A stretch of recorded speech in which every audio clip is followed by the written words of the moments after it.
Hey, Black Belt Reads. So, coming up on October, the horror season, I wanted to do 10 horror books that are sort of tailored for beginners. So, if you're somewhat new, you'll find a lot on here that you're going to like.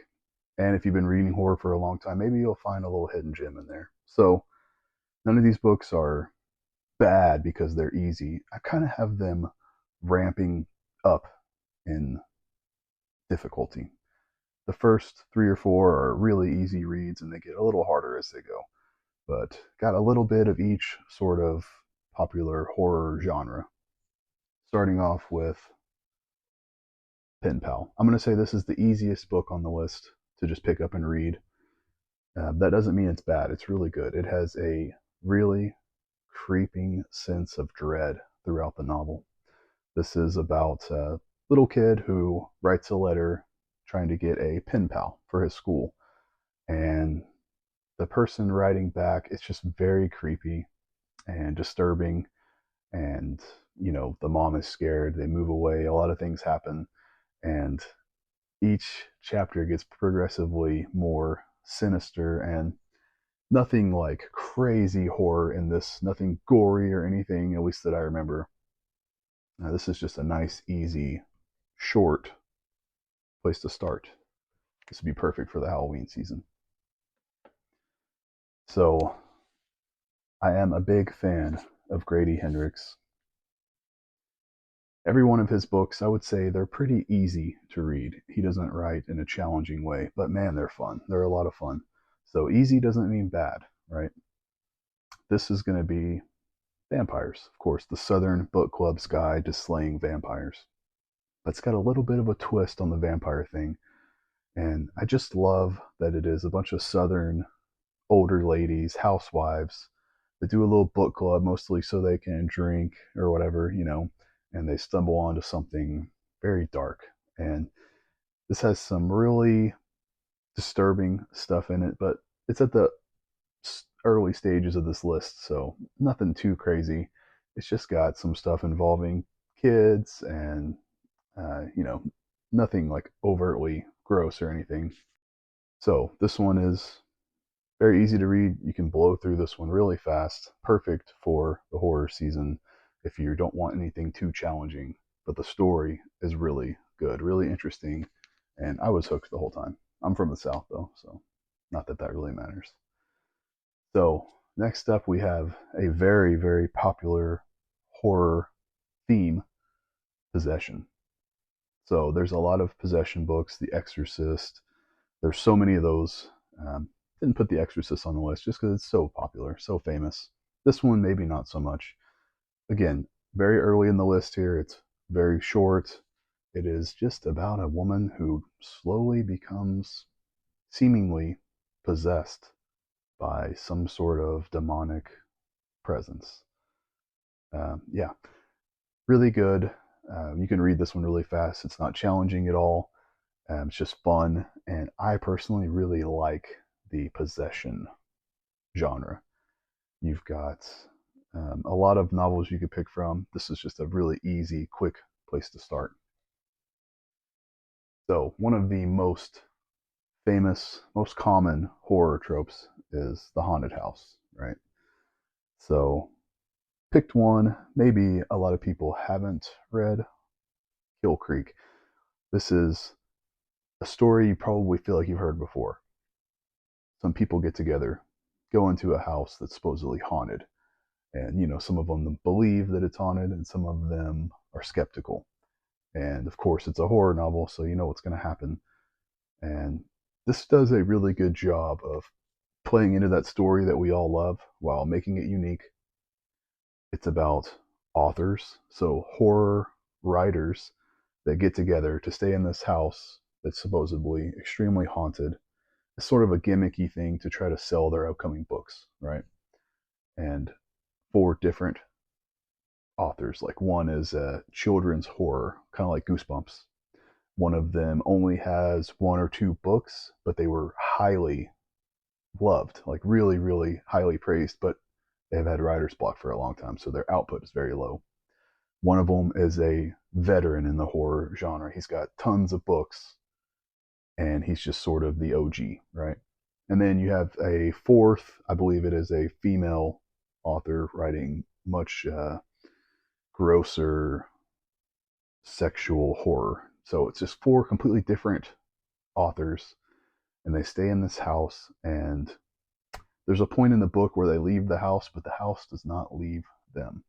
This is really good if you like haunted house stuff, The Haunting of Hill House, all that. Hell House by Richard Matheson. All those haunted house novels are really good. This is just a cool, unique place to start for a beginner, I would say. I've actually only got a couple of graphic novels on the list. I am a big fan of comics and novels. I don't know, it doesn't seem like very many people like to read both. It seems like someone will either read novels or comics, and they don't necessarily dip into both, but I like both. So I'm going to show both on the channel. I will always do that, even though maybe graphic novels aren't as popular. This is Scott Snyder and Scott Tuft. It is Severed. This is basically cannibalism, as you can maybe guess by the cover. I mean, that is a wild cover. I just don't understand why anyone would not like comics, because you get a cool story, yet you also get really fun art.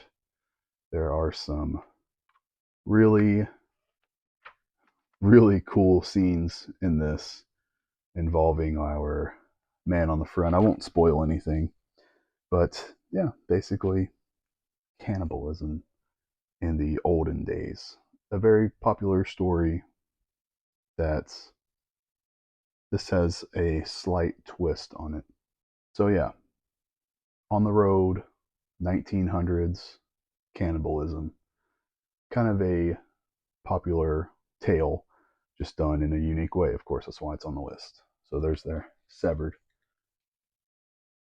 So a couple of years ago, we lost Peter Straub. I'm going to go ahead and put Floating Dragon on the list. So we're on the back half of the list now. I wouldn't say the books get more challenging, really, just a little more maybe literary in a way. Straub, he's got really beautiful writing, and this is one of the biggest books on the list. I think there's only one bigger than this. This is, I believe, it's about 600 pages. This is not monsters, not ghosts or haunted house or anything. This is about a plague, kind of. It's like a chemical plague. Man, whenever you get sick with this plague, it is awful. So it's got the whole plague thing, while on the other hand, it's also got a little bit of a supernatural twist to it. It's very unique, very interesting, and it has one of the most disgusting scenes I've ever read in a book involving what happens to you when you get the plague. If you've read this, I'm sure you know what I'm talking about. It's pretty out there. Really fun. I would love to read more Peter Straub. So I really want to read Ghost Story. I think I have it right there on the shelf somewhere.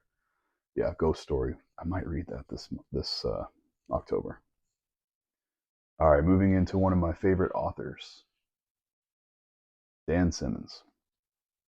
So I would say this is perfect for beginners that like a traditional literary book.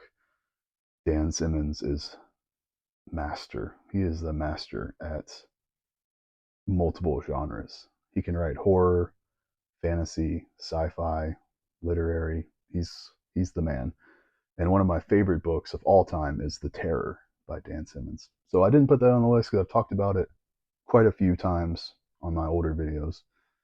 I would do a whole video about it if anyone cares.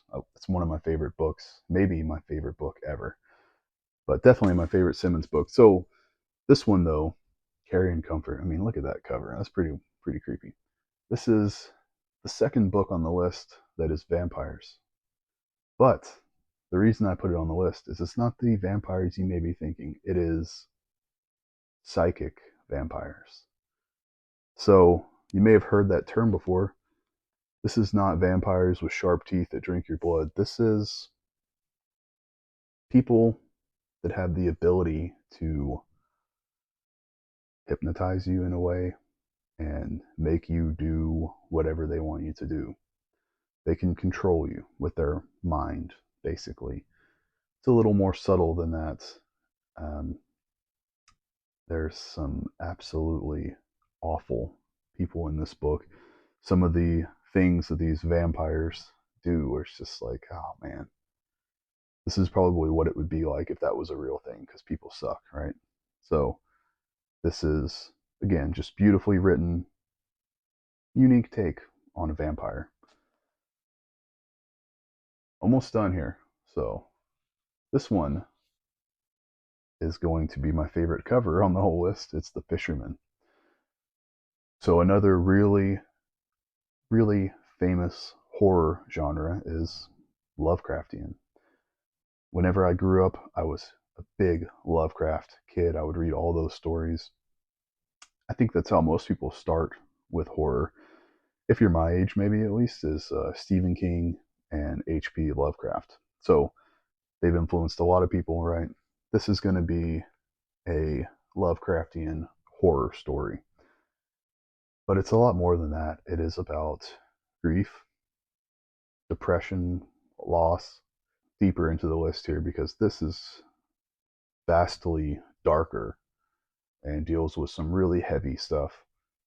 Loss, depression, and the way John Langan writes grief is it's always stuck with me.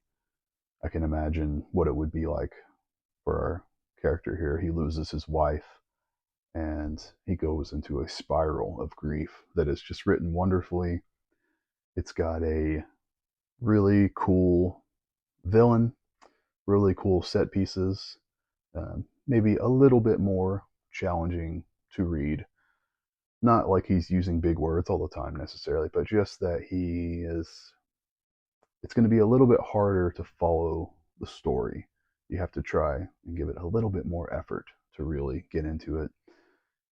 It's got a section about halfway through the book where we get a shift in the narrative that is a bit jarring, and I'm not a huge fan of that part. And I think a lot of people got turned off by it. But once I was done, thought back on it, I mean, I really, really liked the book. So just keep that in mind. Don't be intimidated. If you can get through it, it's a beautifully written, tragic story about a fisherman. So again, maybe a little bit more challenging here. Black Stars Above. It's the only other graphic novel on the list. Number 9, we're almost done. This is going to be a bit more of a challenging read. And again, I put it here because it is Lovecraftian. So I didn't put any Lovecraft or King on the list this time, but I do have a couple of Lovecraftian stories. This is kind of a black star in the sky. I think it shows it like really early here somewhere. And something comes from the sky, and I'm sure you can imagine what it is, especially when I say Lovecraftian. But man, just look, I think it's probably right here somewhere. Just look at the art. The art is fantastic in this one, but it can be much more of a challenging read. Ooh, right? It's written in cursive a lot. It is written through letters a lot. I think there's a section where, yeah, where it's all just like a letter, which again, if you just only read comics, that'd probably turn you off. I like both, so not a big deal. The art is beautiful. The story is really cool. 1800s, cold, Lovecraftian horror. Last book on the list. It's the last for a reason because it is extremely controversial. But I am a huge defendant of this book. Nothing but blackened teeth. This is beautifully written and also scary. Japanese horror. So I think I've hit most of the big horror genres here. We've got haunted house, monster, Lovecraft, possession, demons, and then Japanese horror. I love Japanese culture, and their horror stories are some of the best. This is a bit of a controversial book just because, man, I have like over 500 books that I've logged on my Goodreads. This is the lowest rated book on all of my Goodreads, and that is just insane. People really don't like this book, and I think that's a shame because it's beautifully written. People don't like it because of the flowery prose. Listen, if you're a writer and you're good at writing, shouldn't you flex your skill and just write to the best of your ability? She does a great job. Keep meaning to read some more of her books. People don't like the characters because they're very unlikable. They're supposed to be unlikable. Some people are not very likable, right? Whenever you write a story, you're making up characters. So it just makes me sad that people don't like this book as much. I thought it was beautiful and so short. I mean, come on, you can read it in one sitting easily. Slow down, really absorb it, read it at night alone in the dark. I really liked it. I would suggest it if you're into reading something a little more challenging that you got to think about a little bit more, right? All right, that's it. So 10 books, they kind of scaled up in difficulty. If you saw anything cool there, please let me know. If you've read any of these, I'd love to hear your thoughts on them. And if you like this at all, please consider subscribing. Thanks. See you guys later.